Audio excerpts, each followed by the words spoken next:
Hey guys, welcome to the Psy Tai Podcast with your host, Ty. Yes, I got some articles for y'all. Can magic mushrooms help your smoking addiction? Are you addicted to tobacco? And also, we got an article on how science is seeing how these psychedelics plant medicines are actually repairing the brain and changing their view on mental illness. It already changed the tires, but we're going to just Ty, man. Cue that intro.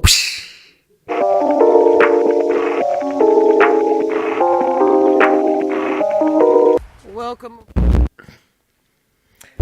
Alright guys, we back. Hey, hopefully you're having a wonderful morning, evening, night, midnight special, whatever time this is coming at you.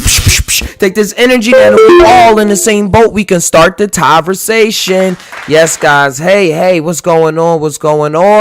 Like I said, the Psy Tai Podcast does not promote the use of illegal or legal drugs. What you do with your body is what you do with your body. This is for harm reduction purposes and for documentational purposes and research purposes only. Do not recreate anything that you see or hear on this channel. Let's keep it going. Just Ty, guys, man. Hopefully just ties when you combine your mind with your heart, connect those two circles, and you let whatever come out just come out. So thanks you guys for coming in. Make sure y'all drop a like, subscribe, so y'all can see more of this content, man. And let's go jump right into this. Look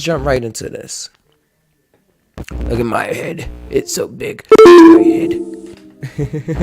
But let's go. So what we got here is this is from Psychedelic Times. Kicking the Habit: Psilocybin Mushrooms Proven to Help Long-Term Smokers Quit by Wesley Thurakatha, September 9th, 2015. So thank you, Psychedelic Times. Thank you, Wesley Thurakatha, for this article. But yes, in my own personal experience, I have to say that magic mushrooms, psilocybin containing mushrooms, have taken me from wrapping my cannabis inside of tobacco wraps to purely papers and hemp wraps, like completely, period. It was times where I was going back and forth, but I can testify, and if you check out my previous videos, you can see how I stopped smoking tobacco wraps, and it was because of what I was experiencing during these psilocybin mushroom sessions. And also I have seen people that have been smoking black and milds for years and cigarettes for years, and under these experiences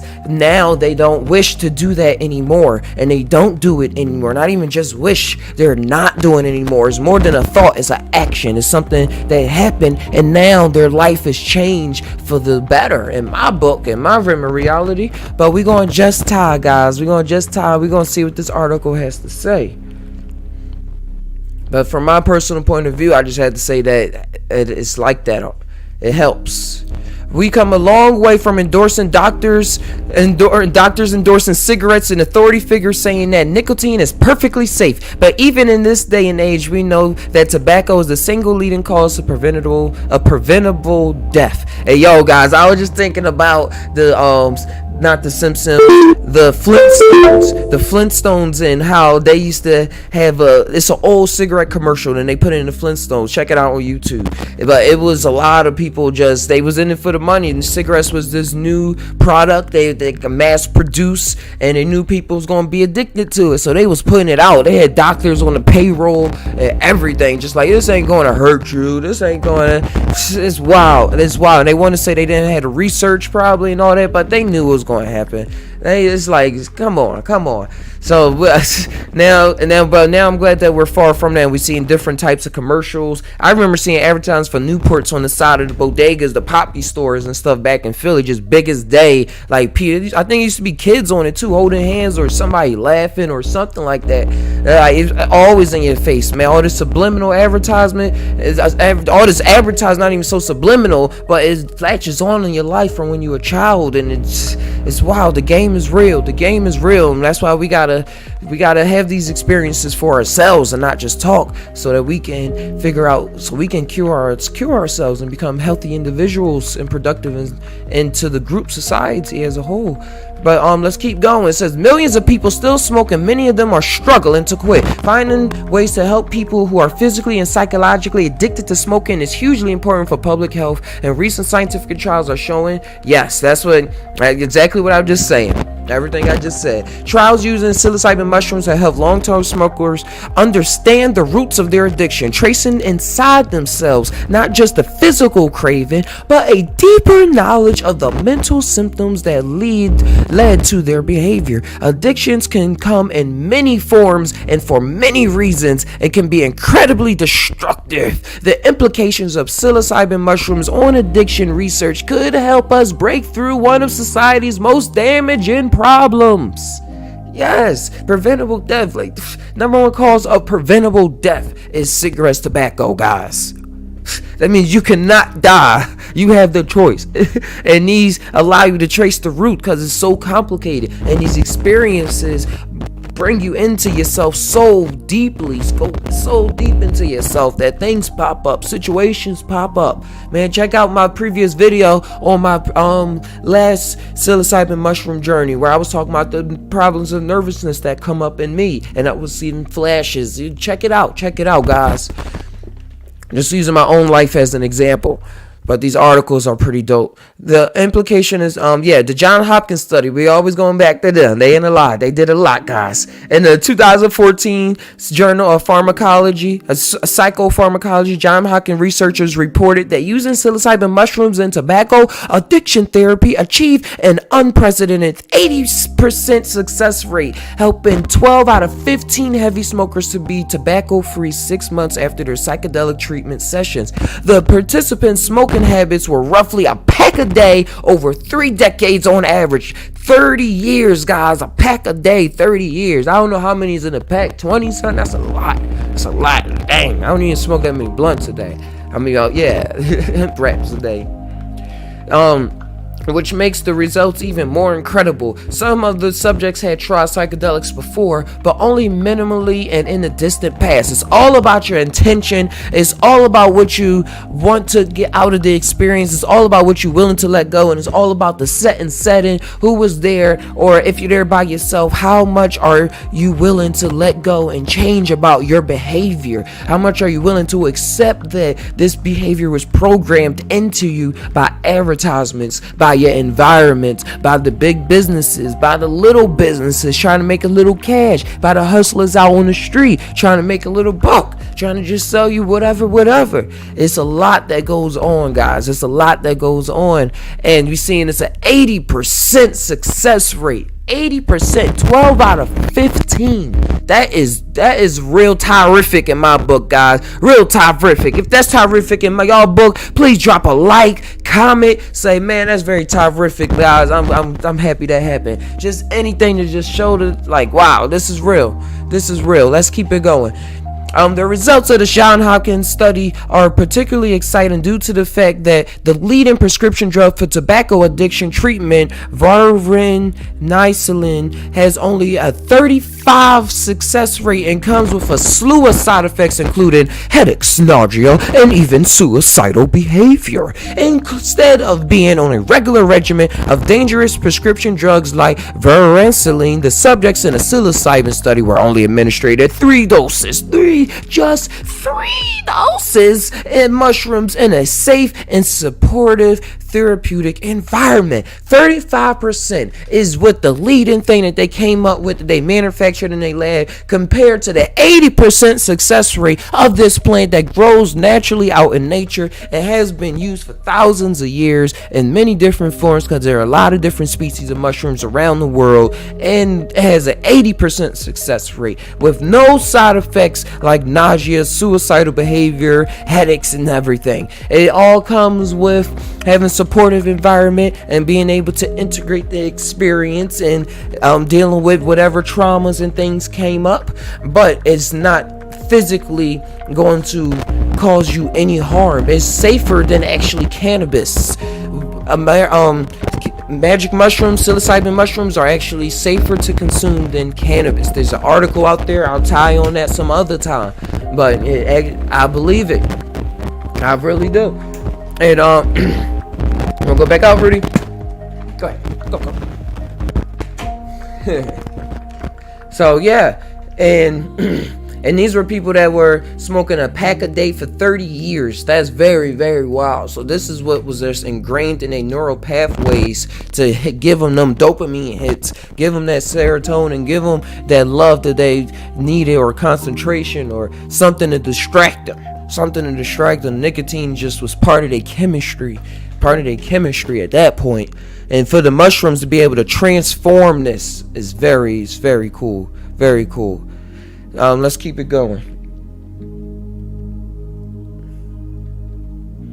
Beyond addiction, psilocybin mushrooms have been associated with mystical experiences, while science have a hard time grasping the spiritual. These experiences can be measured. In addition to the benefits of the subject's ability to quit smoking and remain off tobacco of an extended time, 13 out of 15, 87% reported that they could count their therapeutic experiences on psilocybin mushrooms among the 10 most meaningful experiences of their lives. So it's not, and they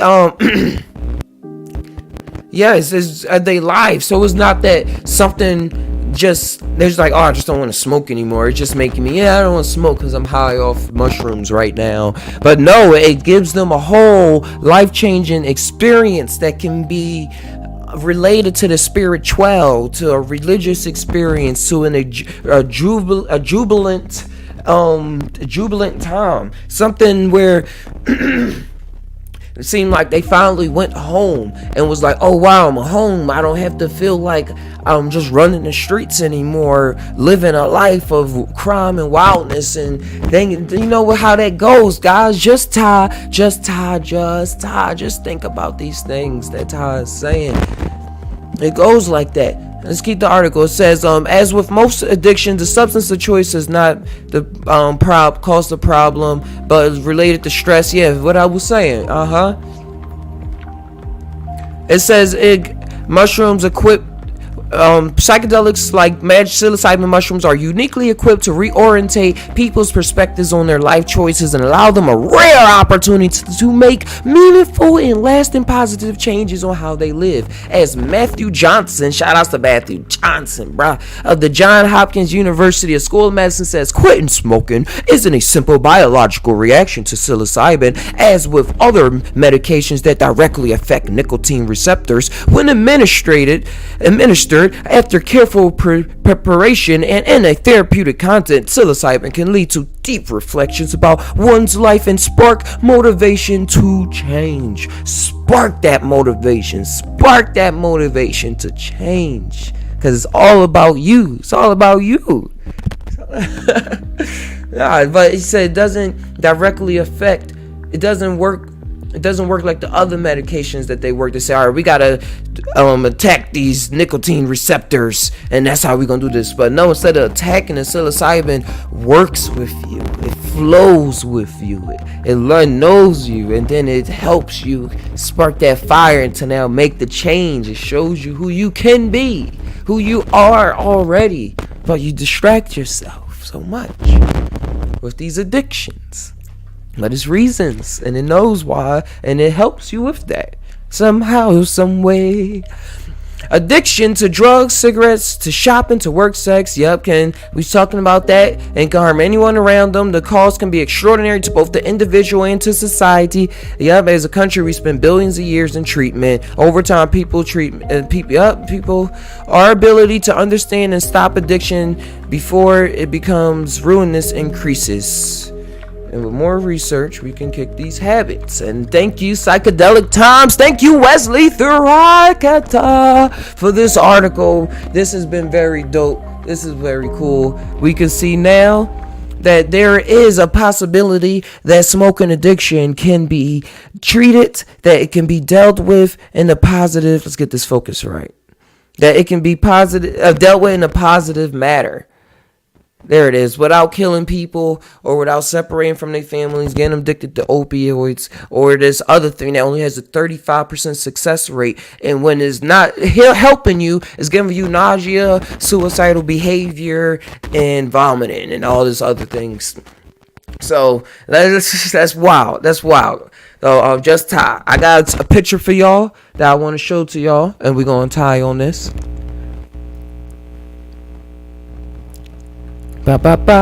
And this touches me personally. I have a aunt who's now suffering from something with her lungs because she's been dealing with smoking for years. Like she's my older generational aunt. So now she's dealing with stuff with her lungs, going to the doctor. So heart going out to her and everything. These mushrooms can really change the world right now. It can really change the world. And my heart really goes out to my aunt right now. And we got you. We here with you. We here with you. We here with you.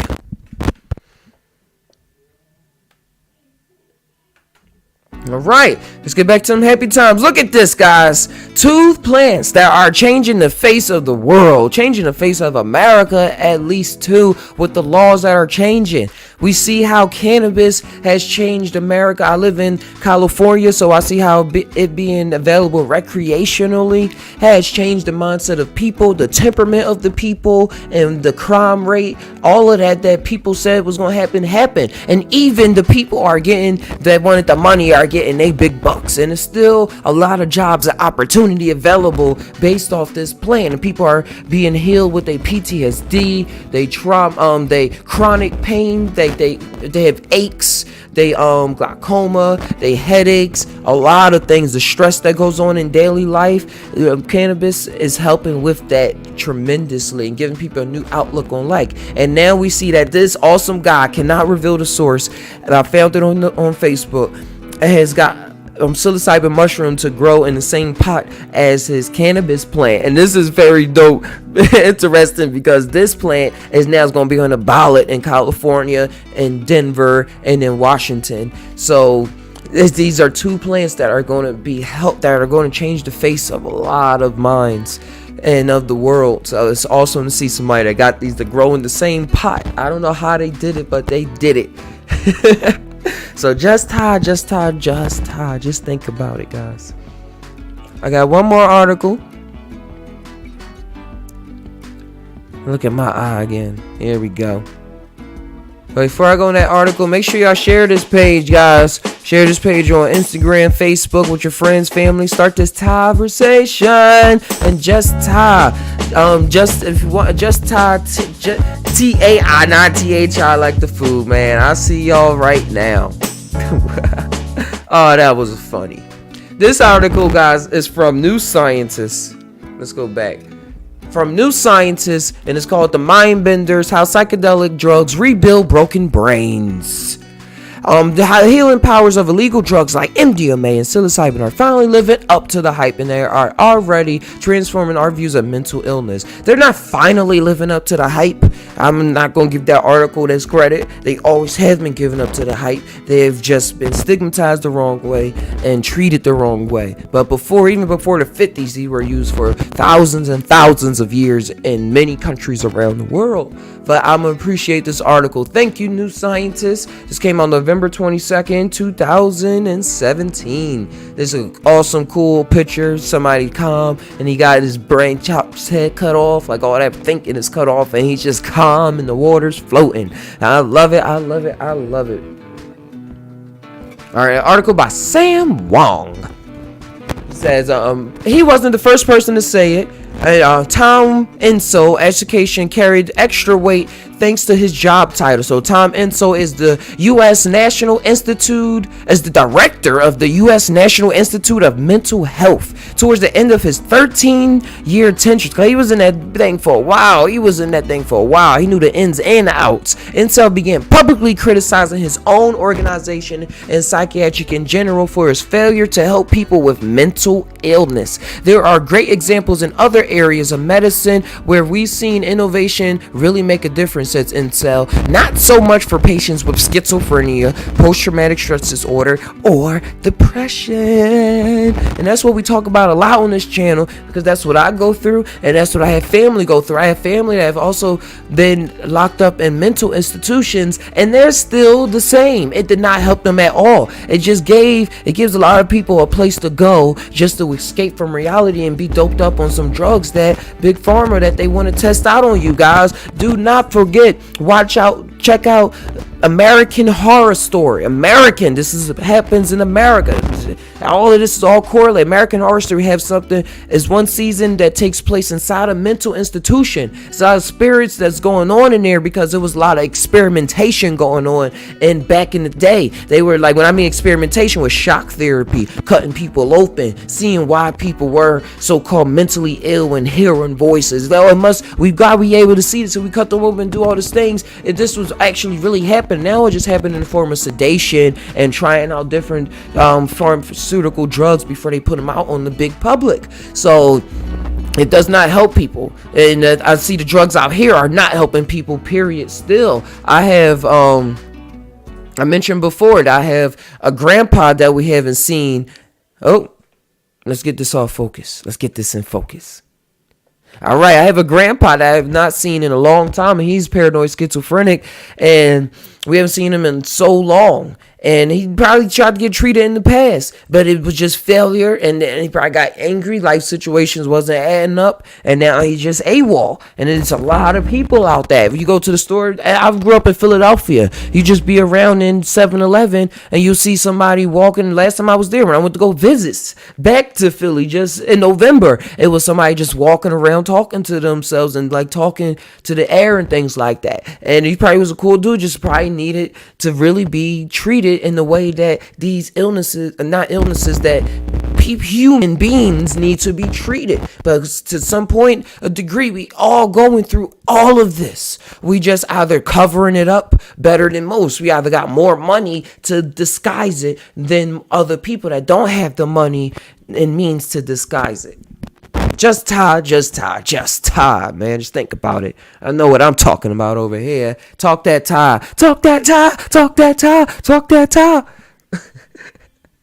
But it's all good. All right. Let's get back to this article. It says, it's hard to argue mental illness has reached crisis proportions, yet we still have no clear links between psychiatric diagnosis and what's going on in the brain, and no effective new classes of drugs. So that's because we got to go back to the old classes of drugs and stop trying to create all this new stuff, guys. Well, I think we catching on and start this conversation. We're going to keep it going. This is one group of compounds that shows promise. They seem to be capable of alleviating symptoms for long periods, and in some cases with just a single dose. The catch is that these substances, known as psychedelics, have been outlawed for decades. And that's only because people didn't want to fight a war. It was a lot of stuff people didn't want to do, and the government was like, hey man, we need y'all to do these things. Y'all can't be feeling like this.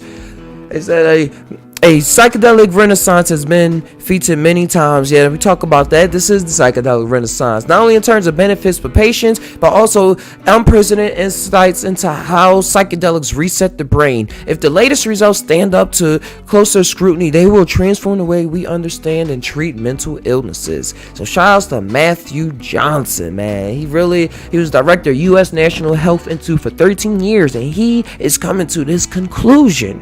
He himself, guys, after seeing many experiments done on people, you have to call it quits and then say, hey guys, hey. The idea that might be used to treat illness emerged in the 50s with LSD. In the 60s, we know about that as part of treatments of manner all mental illness, from obsessive compulsion to addiction, depression, and schizophrenia. Gosh, I'm gonna take a little break. All right, and we're back. All right. So where we're at? All right, we at this part where it's talking about the psychedelic revival is finally bearing fruit with a series of startling results, says the quote. It looked like we were onto something. Then psychedelics escaped the lab and took off amongst the counterculture. It didn't just escape the lab. Like, it was always a part of nature, a part of a society, part of how humans were operating. And do your research. The backlash meant that by the 1970s, but to guys like Timothy Leary, we talked about this before. Timothy Leary and the tune-in dropout, all that culture and all that kind of messed it up, because it made people just want to be happy and ignore the troubles that was going on in their life instead of facing their shadow selves. Instead of facing the traumas that was coming up in their lives, they wanted to just point the finger at the world, and that was about it. that was about it. And we still see this kind of going on with people telling people to not use certain words and do all these other things. So guys, we got to work on ourselves.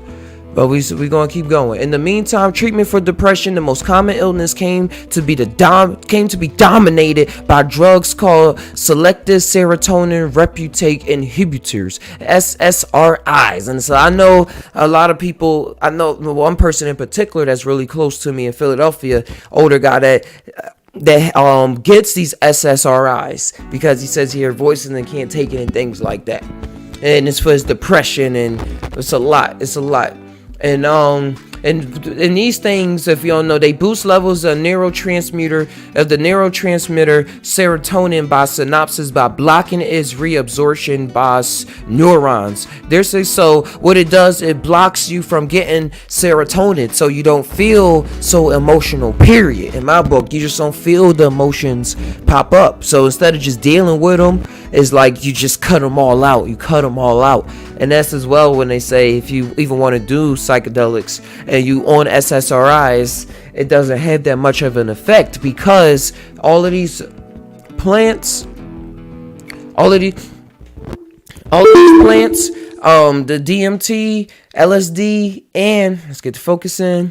Like LSD and psilocybin mushrooms, when you look at their chemical structure, they're all derivative from tryptophan, and tryptophan is it can transfer into serotonin, and if you look at it, they're all similar.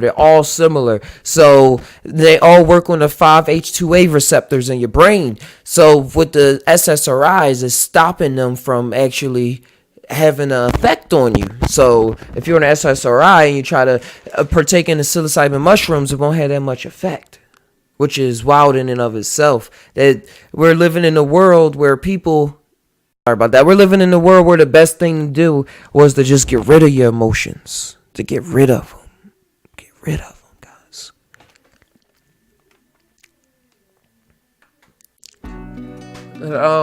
That comes as no surprise. And yeah, it said, but recently this idea has been called into question as more and more studies suggest that SSRIs aren't as effective as we thought. They knew.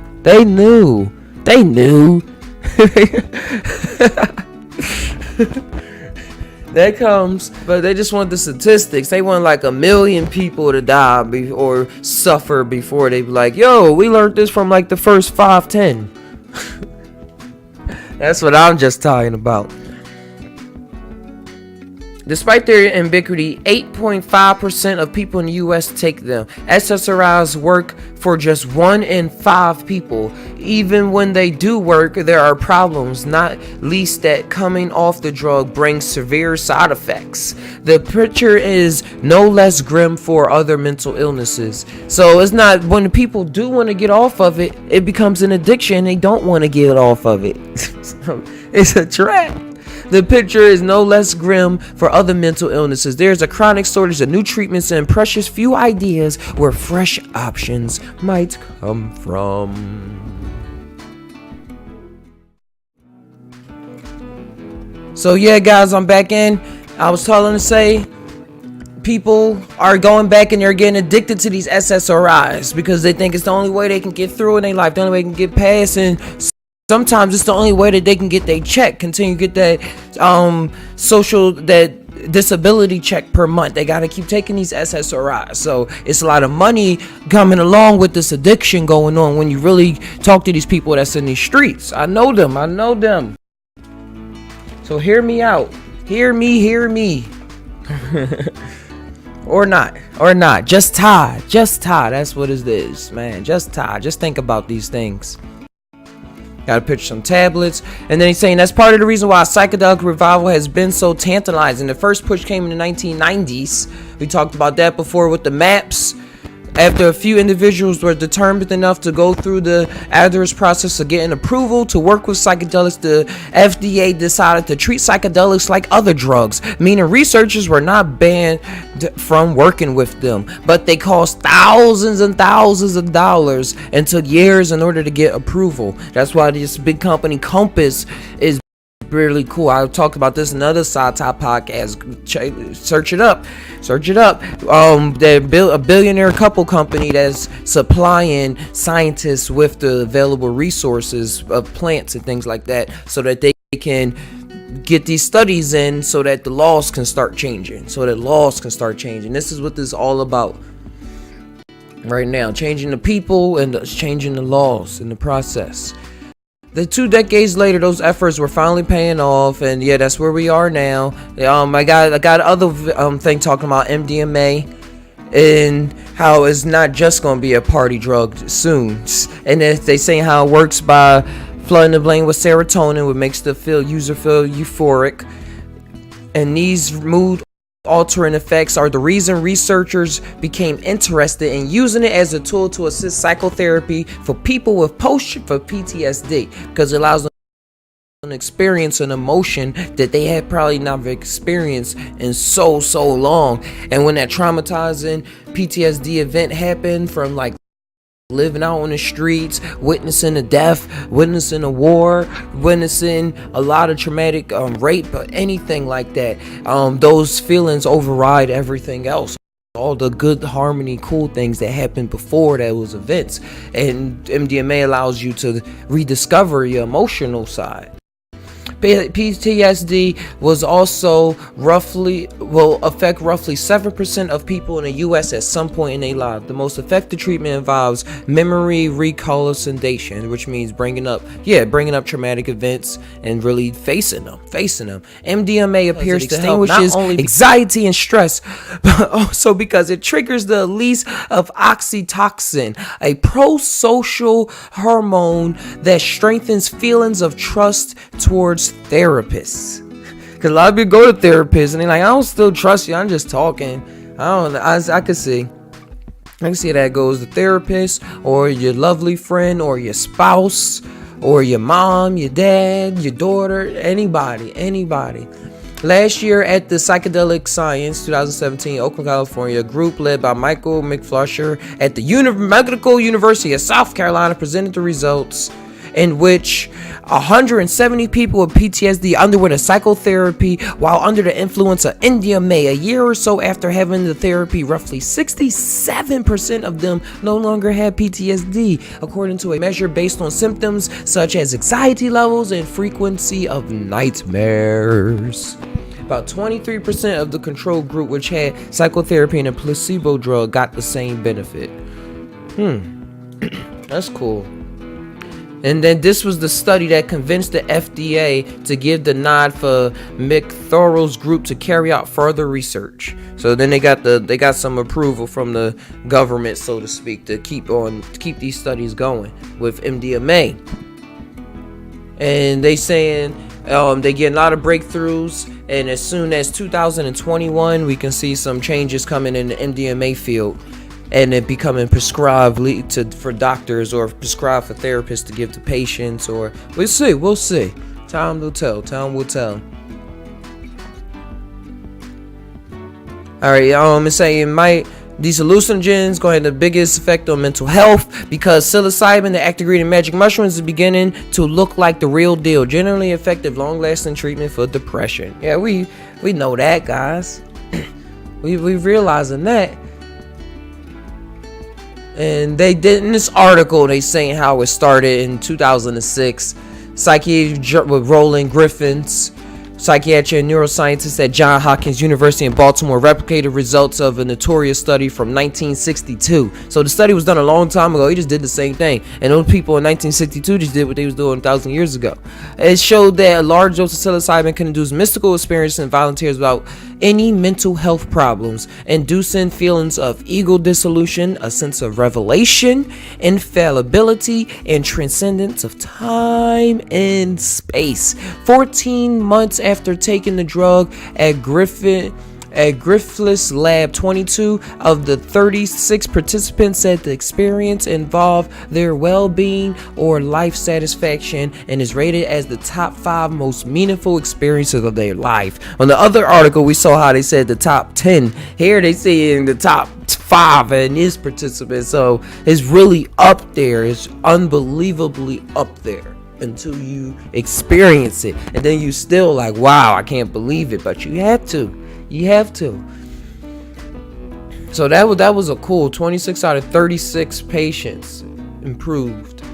That's cool, and that's what kicked them in the minds of people to like restart all of this stuff. In a double-blind study, now that the researchers and the participants know who is receiving the experimental treatment. They know the participants going to know in about 40 minutes. It's tricky to do with drugs like psilocybin because the hallucinations they induce mean volunteers know they're taking a placebo. Yeah, but Griffins and his colleagues got around the problem by using a placebo that induces a slight stimulating effect to trick recipients into thinking they got the active drug. Oh, okay. That's cool. And still. Half of them were given a small like placebo dose during one session, then a high dose 5 weeks later. For the other half, the sequence was reversed. The results were published last year. There were a marked reduction in depression and anxiety symptoms compared with placebo after the high dose session. And for 80% of them, those benefits continue to be felt 6 months later. An association, a study at New York University reported similar results. That's pretty cool. And then they got a therapist right here, somebody just feeling the vibes, getting a lot of healing done. Got the blindfold on. I talk about that in my last trip, how I put a blindfold on me so I can go deeper into the trip. Check it out. All right. And then they just talking about how Cathart Harris had, what'd he do? Cathart Harris and his colleagues scanned the brains and their participants before and after they received psilocybin-assisted therapy. Contrary to expectations, the integrity of the default mode network, meaning the extent to which neurons across its separate brain regions fire across, so it's like the extent how far they can go and things like that, had increased 1 day after therapy, which what's more, the magnitude of this effect correlated with the extent to which the volunteers' depression had lifted. So the default mode network, more of their brain was just communicating with each other more than ever. Like when I say people are asleep, I mean that their brain is really not communicating. Their brain is really not lit up. It's sleep. It's like it's nighttime in there, and they just got little street lights on the corner lit up in certain places. But no, it's a whole highway, a whole dimensional network going on in your brain, man. And that's why they say if you lose your brain as a child, it's done. But it's levels. It's levels, because you don't. The way that you lose is that you just go to sleep, and that comes in forms of saying, "Oh, I'm not creative. I don't have creative power. I don't have a drive or things." That's how it comes out in this dimension. So let's go back into this. All right. So, yeah, meaning, since the volunteers were scanned during the acute drug experience, interpreting it, these results require a bit of speculation, but Cathart Harris sees this as a reset process. You take something that's ordered pathologically, perhaps you shock it and scramble it, then it returns to a healthier mode. That's dope. Talking about some doctors offering legal treatments. I talk about that in another article. But yeah, that's the end of this article. Thank you, New Scientist. Thank you, Sam Wong, for this article. This has been really dope. We learned a lot. Just tie on all the things that was going on in this thing, man. But I have one more thing for y'all. This is the featured artist of the week. Now, this is pretty dope. I found him on Instagram. And remember, if y'all have anything, send them this way. But here it goes. His name is Rick_Jacoby. And what he has is... That's the wrong thing. Alright, we're going to keep it like this. I'm going to just be giant face for a minute. But shout outs to Rick Jacoby. Rick Jacoby, look at this. Got the mushrooms in there. It's a lot going on. If y'all seen these in y'all reality, drop a like.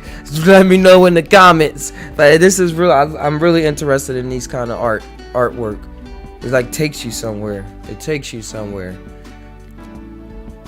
So I got 2 more pictures. One of his pictures was actually featured in the magazine recently. He was real excited about that. One of his pictures featured in the magazine recently. He was real excited about that. I don't know if the mic cut off or something. But yeah, we got this picture. And then we got, here we go.